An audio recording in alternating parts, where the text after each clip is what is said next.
A rose by any other name is still a rose. Hi, my name is James, and this is my take on reality. In this episode, we're going to be talking about Kody and Robyn and her kids' ability to navigate life with Kody, especially if we look at Kody through the lens of potentially him being a narcissist personality. Now, before we get into it, I would ask that if you're getting anything from the content and you're not subscribed, that you consider subscribing. It really helps the channel out. It helps me out. And hey, who doesn't want to help a brother out? So go ahead and hit that HBO special, which is Help a Brother Out special, by clicking the subscribe button and the bell for notifications for when we upload new videos. Also, if you're already subscribed, I want to take the time out to say thank you. I genuinely appreciate your support, and you guys are helping me to grow the channel and get the word out. So I really appreciate everything that you're doing. Without further ado, let's get it. So here we go. Right off the top, when I started talking about Kody in my last video, I said something to the effect of narcissist or no, right? And I asked the question of whether Kody was actually a narcissist. And in that video, I talked about the DSM-5, which talks about the disorders that are listed for psychiatrists and psychologists and how they can determine whether somebody may or may not suffer from certain disorders. And in that, they have criteria points where they say, like, if you hit 5 of these points, of these 9 points, so 5 out of 9 of these may lead to a diagnostic conclusion that you have a certain disorder. Right? And there's a lot of other things that go into the mix. It's not just checking all boxes and all of a sudden, yeah, you definitely got it. That's not how it works. But it gives you kind of a roadmap to get to that diagnostic conclusion if you are a trained, licensed professional. Now, as a layperson, as we look at it, we're just kind of kicking around and we're talking about these things in an ethereal, 100-mile-up view, because none of us have spoke to Kody, none of us have interviewed with Kody, none of us have treated Kody, so we don't really know for sure what is going on with him. I will say this, though. Names, titles, labels aside, I don't have to call you a narcissist in order for me to understand that you're a selfish person. I don't have to call you a narcissist to understand that your behaviors, actions, and attitudes towards your wife or wives and your children is extremely disparaging and destructive towards those individuals. I don't have to call you anything, because that is what it is. You are what you are. So if you're in a position like that with somebody who is like Kody, you have to recognize that whether they're considered a narcissist, sociopath, psychopath, child of Christ, it doesn't matter. If they are mistreating you and they're tearing down your self-esteem, you have to make a decision as to whether you want to be with that person. Now, with all that being said, let's talk about the elephant in the room. Now, I said that, he may exhibit these tendencies and these type of narcissistic personality disorder traits, but the reality of it is, you say, well, James, if he exhibits all this, that's only with Mary, Janelle, and Christine, because he has a healthy relationship and a supportive relationship with Robyn. He considers Robyn. He talks about Robyn's kids and he takes them into account, and he does things for Robyn's kids. So how then could he be a narcissist if he's willing to deal with them? He's just a jerk who mistreats his other wives and kids. I would say this.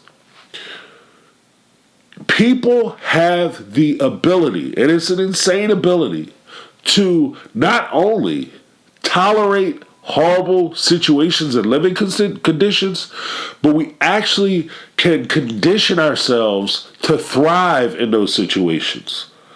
When you have a normal person who grows up in a healthy type relationship and they have healthy relationships, certain things will happen and they won't know how to deal with it. But if you have a person who has maybe grown up in I have to be very careful with the terminology I use, because YouTube is very particular about certain words. So if you grow up in a situation where you're being mistreated by your parents, you understand how to avoid certain conversations. You have a better understanding of how to read people.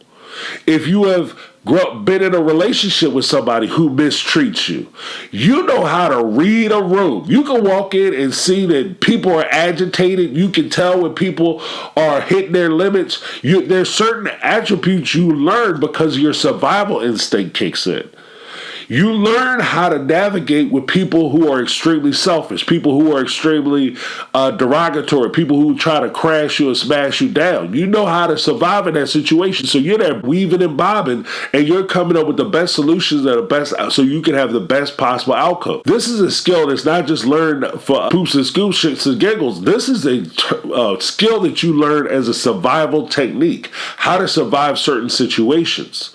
And I don't know Robyn well enough. I'm not going to pretend I do. I don't know her childhood, and I don't know her marriage. But it was some allegations that she was being mistreated in her last marriage. So if you are living with a guy who has certain traits and tendencies, then you learn a certain skill set in order for you to survive that situation. Now, when we talk about her time with Kody, maybe Kody isn't as physical as her last husband, but there are certain traits about Kody where you can see that Kody will mind screw you. Like, this guy is in such a position where he does a lot of things. He says a lot of things. He's so busy gaslighting you and trying to manipulate you and trying to force you to do certain things, saying that things that concern you don't matter, and diminishing your position, your points, your ideas, your thoughts. And you spend so much time in that, it can be a form of mistreatment. In a lot of ways. So as Kody is doing that, there's a very strong possibility that Robyn and her children understand how to navigate, how to work Kody so that they can get the possible outcome. Kody, regardless of whether you call him a narcissist or not, Kody is an egotist. So he sees himself as the center of the universe. And as long as you treat him like he's the center of the universe, he's not going to have a problem with you. Kody likes to hold himself out to be this great teacher and orator and almost like a superhero. So as long as you praise him and give him the credit of a superhero and you worship him and you do what he says, then you guys are going to get along great. In Robyn's case, it's not good enough that she be the perfect wife, or Janelle or Christine or even Mary. They could be doing everything perfectly as a wife. They do it all. He's basically has more of a chauvinistic attitude towards marriage. So, they come home. He comes home. There's dinner on the table. It's hot. It's fresh. It's his favorites. So good. The house is spotless and impeccable. The kids are well behaved and dressed for dinner, wearing bow ties and dresses. The whole nine. But at the end of the day, if they don't say, "Oh, husband, you are so wonderful and great. Thank you for providing all this food and this lavish place for us to stay. We couldn't possibly do it without you." And if they don't play into that role, none of that other stuff matters. And in Kody's case, because Robyn feeds into his fantasy of him being a good guy and being an all provider and being a great man and being a great father and being the most special, wonderfulest husband who deserves not only to have one wife, but deserves to have multiple wives. As long as she plays that role and she does what he says, they're going to get along just fine. Especially when you look at the theory of relativity, where you look at the fact that he doesn't have Mary, Christine, and Janelle following suit and doing exactly what Robyn is doing, singing his praises all the time, telling him how wonderful he is. Robyn receives a benefit because she does those things, but she also receives his bonus benefits because he has wives and relationships with people who don't.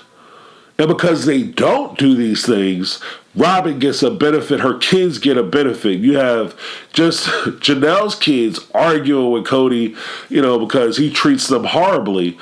And so he looks at them and says, "Oh, they treat me like crap. They pretend like I'm not a good father. They're so arrogant. They're narcissists. They're idiots." And blah, blah, blah, whatever Kody says about them, right? But then you have Robyn's kids who come back and talk about, "Oh, father, you're the greatest dad ever. Usually you're so full of energy and you're wonderful, but these horrible people are mistreating you so." And so he feels like, hey, I get to be the victim and the hero, and they tell me how great I am. Of course I like them. I think that Robyn is playing the game. It's not that she's, directing Kody or she's super manipulating Kody.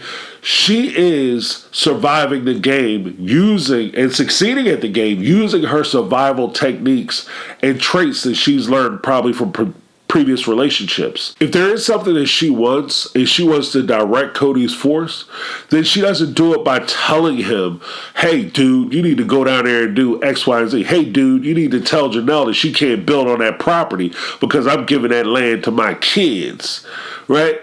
What she needs to do is, for her to manipulate Kody, she just merely has to sing his praises and then put an earworm on him. Like, you just kind of start talking bad about one of the other wives, saying this, that, and the other, leaving little hints for him. He'll pick up the hints, and then he'll take it the way he wants to take it. And when he talks about, the other wives aren't treating Robyn well, and so he defends Robyn, what he's actually doing is defending himself. Because the criticism, if you really get to the bottom brass tacks of it, that the other women don't care that Robyn is sitting over there living her life with her kids the way she is. What they care about is the fact that Kody is over there supporting her in how she lives her life. They care about the fact that Kody is spending more time in Robyn's house. That's what they care about. They care the fact that Kody's spending more money on Robyn and her family and her kids. They care that Kody is buying Robyn a house and they can't find a house and they don't have anything.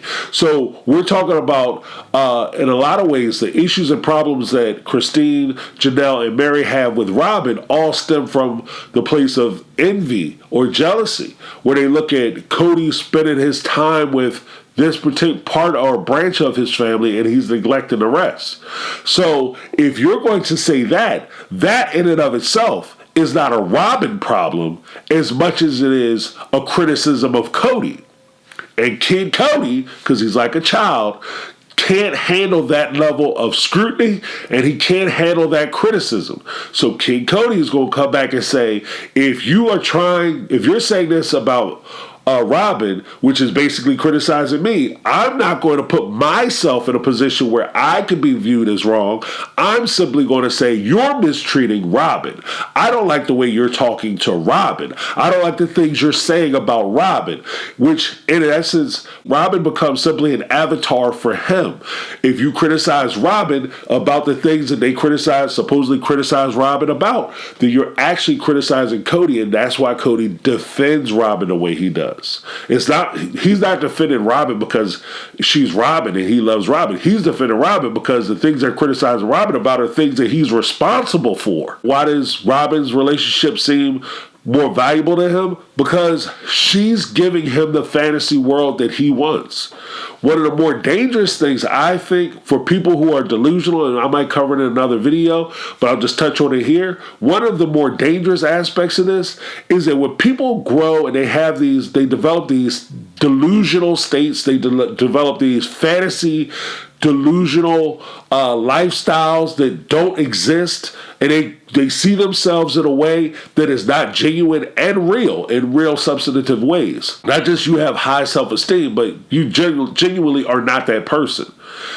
To take that realization away can cause a conflict or a split in that personality because they believe that they're a certain person and you're telling them succinctly and directly that they aren't. What Christine did was, and part of the reason why he hates Christine so much now and has such anger towards her, is that she's depriving him the oxygen to be able to say that he's a successful husband and he can teach other men how to be husbands.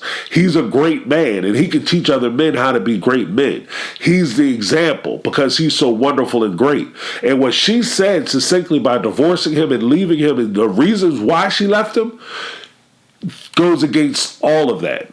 And that's why he has such a problem with Christine. And that's also part of the reason why he's floundering so heavily to get the other remaining wives to say that, no, you are the greatest husband. You are the greatest father. You do spend all this time with the kids and the family and you're a credit to humanity.